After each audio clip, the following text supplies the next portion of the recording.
Hi, guys. So today, I'd like to talk about long periods of silence and or distance within relationships, and how, though at times they can be confusing and painful, it's actually a tremendous opportunity to grow happier as an individual and to strengthen the bond with your partner. By silence, I mean long periods of time in which verbal communication is sparse or non existent. And by distance, I mean emotional or physical distance between you and your romantic partner. Now, there are completely natural cycles of boom and bust in romantic relationships. You're not going to always feel 100% connected and fulfilled with even the most well matched partner. And in those times of silence and distance, there's both an opportunity for self reflection, evolution, and joy, or for self sabotage, shrinking, and jealousy. So when we believe someone is pulling away, whether we're correct in assuming so or not, we begin to fill in the space between us with a million stories about how our relationship is falling apart. Did she meet someone else? Does he actually love me? Does she know what love even means? Am I boring? Have I lost her? Is he cheating? Did I do something wrong? Did I say something unlovable? Am I losing my looks? Something's wrong, something's wrong, something's wrong. Is he ever coming back to me? Blah, blah, blah, blah, blah. The fear of these stories we create in our head causes us to act out and respond to our partner as if the thing we fear is true. And in most cases, that is causing a degradation or a shrinking of the relationship.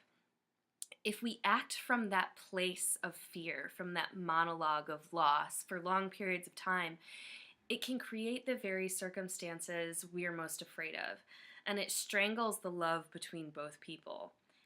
It is only our inner insecurities, which have nothing ultimately to do with anything but our relationship with ourselves, that are talking when we let the silence um, turn against us instead of work for us.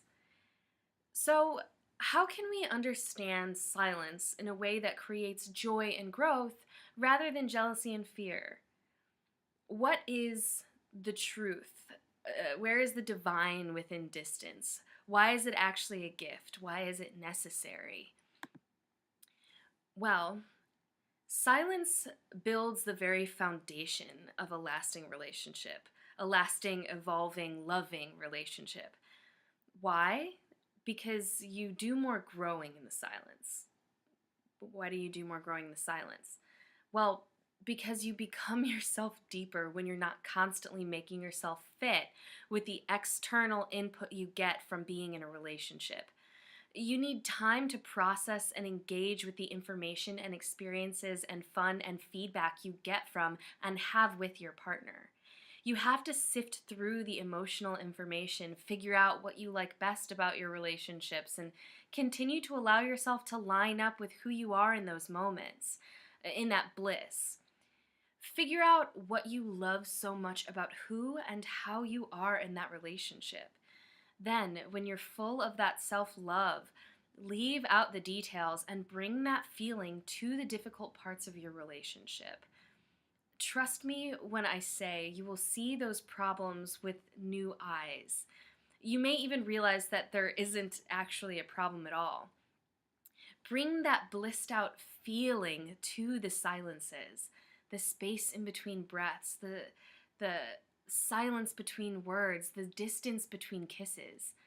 You become yourself more and more when you allow yourself to be happy alone.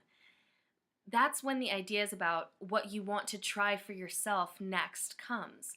And when you do that, you will have so much more of yourself to share when your partner can be present with you again.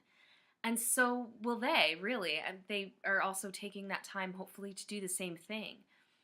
Individual growth feeds the relationship, and silence feeds individual growth. But it's honest communication within a relationship, even about the hard stuff, that allows for comfortable trust within those times of distance. So you have to make sure that you're communicating with your partner honestly about what it is that you're needing or what it is that you're feeling.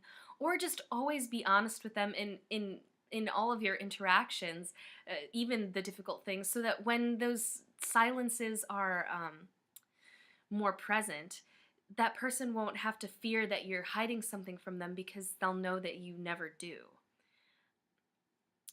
If you feel like you need space, let your partner know that you love them, even when they can't feel it.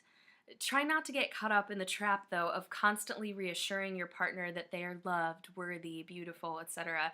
Because if they don't hear it from you the first two times, then it's not their relationship with you that needs work, it's their relationship with themselves. And you finding if you find yourself needing the reassurance, remember that words are healing, but you have to believe the words. You have to let the words in for the for the medicine of love to work. You can only hear the soothing words someone else is offering to the level that you believe them to be true. And that is not work for someone else. That is your work. No matter how often you communicate with someone you love, if you do not believe you're worthy, beautiful, safe, and secure, then their words will temporarily feel nice, and then you'll begin to not believe them. You'll convince yourself that for one reason or another, they're not telling the whole truth. They're just saying that to make me feel good, you'll tell yourself. And that's because the pain, the distortion, and the sickness is not in the silence or in the lack of love from your partner. It's in your mind. It's in your lack of love for yourself. It's in your lack of wanting to spend time with yourself, your fear of being alone. And you must heal that in your mind in order for any of the healing coming from another person to have a lasting effect. So take time to learn how to soothe yourself instead of reaching for validation from the outside. This is particularly powerful and lasting if you find ways to soothe yourself even in the middle of the emotional desert. That's when you're going to get the most fruit out of that self-work. If you're feeling unworthy, remind yourself that they called you into their experience by asking the universe for all the things that you embody, past, present, and future. That's important, and future. As long as you're evolving yourself, as long as you're evolving within yourself and embracing things that are new, embracing your highest joy, you will always be evolving with them. Your relationship will only become more joyful as you evolve joyfully within yourself. Don't forget, they chose you.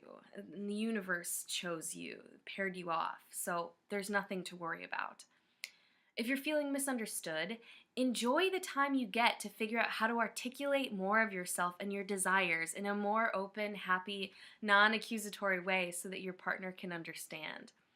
If you're feeling confused by your partner, remind yourself that the parts of them that make perfect sense make the parts that you don't understand exciting instead of terrifying. You don't want to know the whole story. You don't want to see them completely. You want them to surprise and delight you by constantly evolving, by bringing new things to your bond. And you want your partner to feel the same way about you. So respect the hard parts. Get excited about being a constantly evolving individual. Respect the sneaky and beautiful way that relationships evolve. Respect your relationship with you. And embrace the magic of the silence. My name is Kelsey Ray, and you're listening to Endless Sky Dialogues. If you have any questions, leave a comment below, and I'll include it in the next video. Signing off.